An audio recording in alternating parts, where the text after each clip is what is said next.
Louis knows. Louis knows what? My dirty little secret. You're Canadian? Ha ha ha. No, he knows that I didn't go to Harvard. No, he doesn't.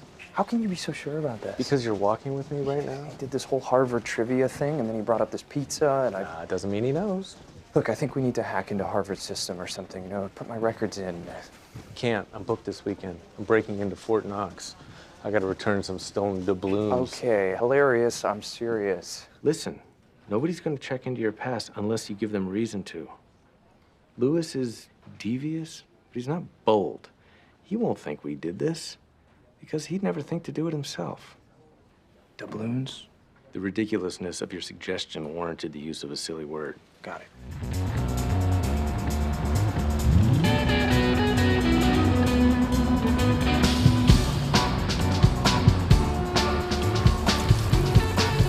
You're late.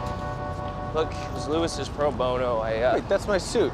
My extra suit from my office. Yeah, it's Louis's fault. I went to the client's place. It was overrun with bed bugs, so I went back to the office. Oh, you tracked bed bugs into my office? No. Oh, you walked in there naked? No, Donna met me in the downstairs men's room, and... Okay, Donna's fired, and you're buying me an extra suit. By the way, that's a three-piece suit. Where's the vest? Yeah, I've been meaning to talk to you about that. Vest? Really? Says the guy with the bike helmet. Safety first. Come on.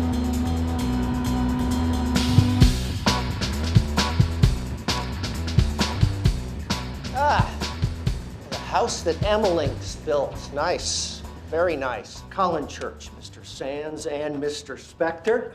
Lately arrived to our little legal dispute. You say legal dispute, I say shakedown. Always a fine line between the two, n'est-ce pas? Look, we could sit here and posture about the strengths and weaknesses of our cases, but frankly, that's gonna bore the hell out of me.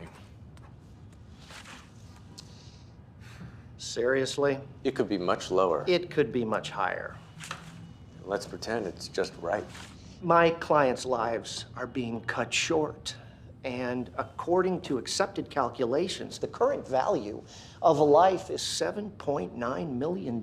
You're not even offering pennies on that. Those happen to be EPA calculations based on a full life expectancy. Adjusted for plaintiffs whose expectancy is just a fragment of this yields a value of $143,427.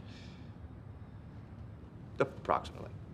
What your child fails to understand is that for someone with only 3 to 5 years to live, each day is worth infinitely more. But the real crux is the punitive damages, because if your client wants to sell me the idea that he didn't know about these side effects years ago, I'm not buying it, which is why we want $250 million. What?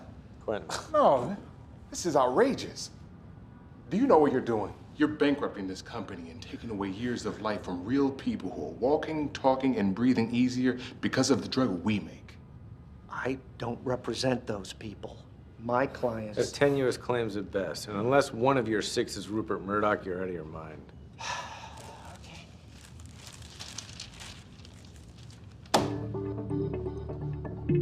You printed that? Well, not yet, but I will. You realize that's libelous. Maybe it is, maybe it isn't. But after it runs, you and I both know it won't much matter. We're done here. I don't take to extortion. I'm not gonna be bullied by an ambulance chaser, no matter how nice the suit. It is nice, isn't it? Italian, and it fits. $250 million, Mr. Sands. I'll give you 4 days. Church wants to play, we play. I have housing court in the morning. It's housing court. Your grandmother could win. Let's see just how real his client's liver problems are. And if they are real, we suggest they're from the disease itself, or they took the wrong dose, or they took a cocktail of combined drugs. Also, I want to see Quentin's company financials. I already asked for them once. I want you to call them and follow up. I want to know everything Church could go after. So we've gone from settlement to scorched earth. I didn't feel like writing a $250 million check. It's a negotiation. Exactly. That's why I'm arming myself for the next round. By digging into Quentin. I'm a Boy Scout. I like to be prepared.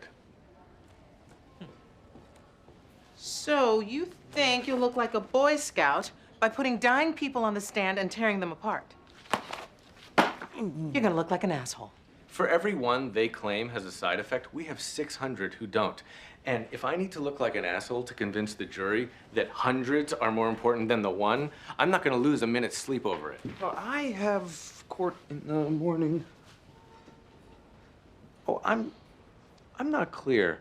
Was this a conversation with my managing partner or my client's ex-wife? You need to settle this case, Harvey. Which I will do if you stay out of it, as you promised. Make it go away. Get across the floor. And I can hold my daughter. How many were in the study? 412 over 2 years. And we have videos of all of them. 25% were given placebos. The rest, varying doses of Amylinx. And more than half are like that one, showing significant signs of improvement. And you're telling me there was nothing affecting the liver? Yes. If you're just coming to question that, we'll move on. You don't like it that Quentin went to his ex-wife, do you? No, I don't. I don't want any garbage from the past getting in the way. I mean, what Quentin's done here is nothing short of miraculous. I think I may have found a way to keep that miracle going. I was going through the plaintiff's medical files, and then I found this. This is good.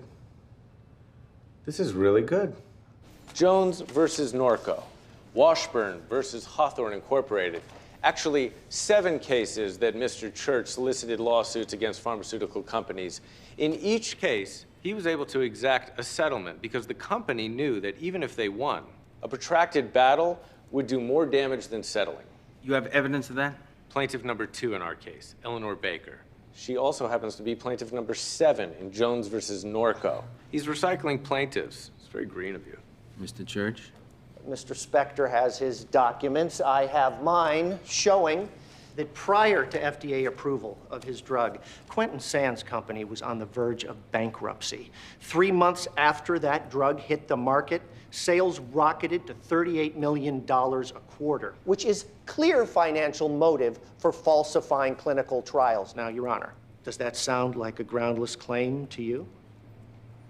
I told you to go over those financials. Asked him 5 times. He never gave them to me.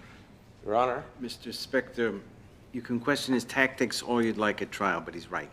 That right there is financial motive for fraud. This case is moving forward. Thank you, Your Honor.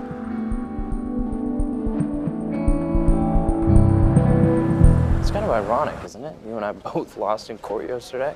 You lost? In housing court? How does one lose in housing court?